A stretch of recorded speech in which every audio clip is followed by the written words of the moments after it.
আপনার পেটের বায়ুর গতি বলে দেবে যে আপনার রক্তপ্রবাল চনি না পান্না লাগবে, বা এই তিনটে রত্নের মধ্যে কোন রত্নটা আপনাকে সাহায্যকারী হতে পারে, একদম লক্ষণ অনুযায়ী, ঠিক হোমিওপ্যাথি ট্রিটমেন্টের মতো। একদম ছোট্ট ভিডিও। বলে রাখি যে ব্যাকগ্রাউন্ডে একটা সাউন্ড আসছে, আমাদের গ্রামের এখন শীতলা পুজো চলছে, তারই সাউন্ড আপনারা পাচ্ছেন।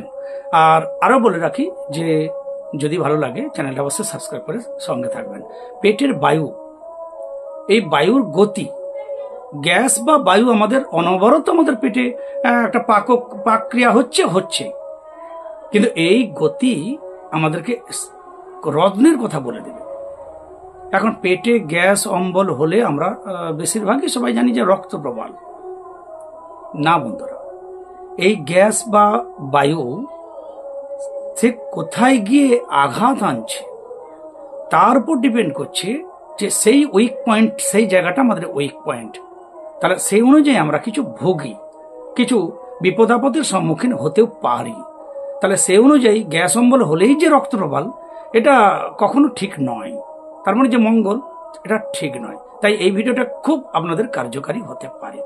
তাহলে আমরা পেটের বায়ু, যদি এই পেটের বায়ু বা গ্যাস গিয়ে মাথায় আঘাত আনে, মাথা যন্ত্রণা, এমন যন্ত্রণা যে আপনাকে প্যারাসিটামল বা স্যারিডন না খেলে ছাড়ছেই না, বা তার থেকে বেশি কিছু খেতে হচ্ছে, ডাক্তারবাবুকে ট্রিটমেন্ট করতে গিয়ে বলছে মাইগ্রেন, সাইনাস, অর্থাৎ গ্যাস, সেই গ্যাস বা বায়ু মাথায় আঘাত আনে আর অন্য কোথাও আনে না, এবং তার জন্য মাথা যন্ত্রণায় আপনি বারবার ভুগছেন।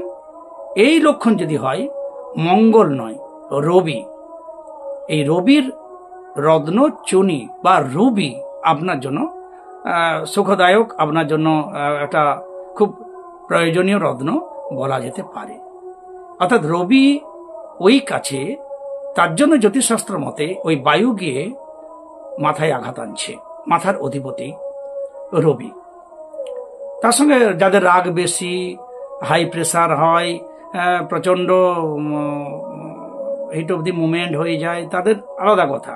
কিন্তু আজকের লক্ষণ হচ্ছে বায়ু, পেটের বায়ু গিয়ে মাথায় আঘাত যদি আনে, যাদের মাথা যন্ত্রণা হয়, প্যারাসিটামল বা স্যারিডন এই ধরনের কিছু ওষুধ খেতেই হয়, বা গলায় আঙুল পুরে বমি করতে হয়, না হলে ছাড়ে না, ডাক্তারবাবুর ভাষায় মাইগ্রেন বা সাইনাস, তাহলে নিশ্চিত রবি বা চুনি আপনার জন্য সুখদায়ক রত্ন, আপনার প্রয়োজনীয় রত্ন।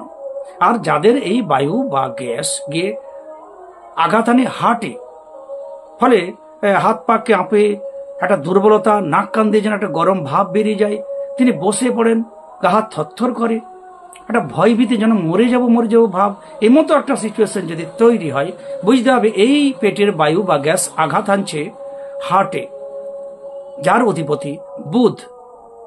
তাহলে স্বভাবতই যা বারবার এই ধরনের হলে তারা খুব ভীত সন্ত্রস্ত প্রকৃতির মানুষ হন, তাই ছেলে হোক চাই মেয়ে, তারা একটু দুর্বল প্রকৃতির হন এবং শরীরে তাদের অক্সিজেন লেভেল কম হয়। তাহলে এই মতো অবস্থায় বুধকে সক্রিয় করার জন্য বুধের রত্ন পান্না তিনি যদি ধারণ করেন, তার জন্য একটা ভালো বেনিফিট তিনি পান্না থেকে পাবেন। তিনি পান্না ধারণ করবেন এই ধরনের গ্যাস থেকে যদি সমস্যা হয়, খুব, আমি তো বলবো একদম 72 ঘন্টার মধ্যে ফল পাবেন।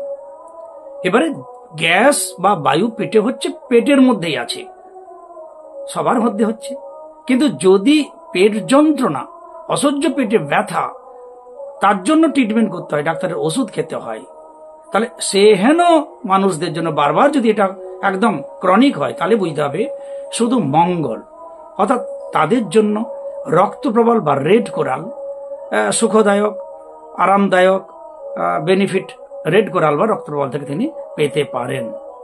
আর যাদের বায়ু গ্যাস হচ্ছে, কোনো সমস্যা নেই, না হার্টে আঘাত হচ্ছে, না মাথা যন্ত্রণায় কোনো সমস্যা করছে, অধবায়ু নিঃসৃত হচ্ছে, খুব ভালো, তাদের সেই সমস্ত গ্যাস বা বায়ু নিয়ে কোনো সমস্যাই নেই। কিন্তু সমস্যা যদি এই লক্ষণ হয়, তাহলে এই চনি না পান্না না রক্তপ্রবাল পড়লে তিনি উপকৃত হবেন। তা নিয়ে আজকে আমার এই ছোট্ট ভিডিও আপনাদের শেয়ার করা। অবশ্যই ভালো লাগলে লাইক দেবেন, সঙ্গে থাকবেন। জয় গুরু, জয় গুরু।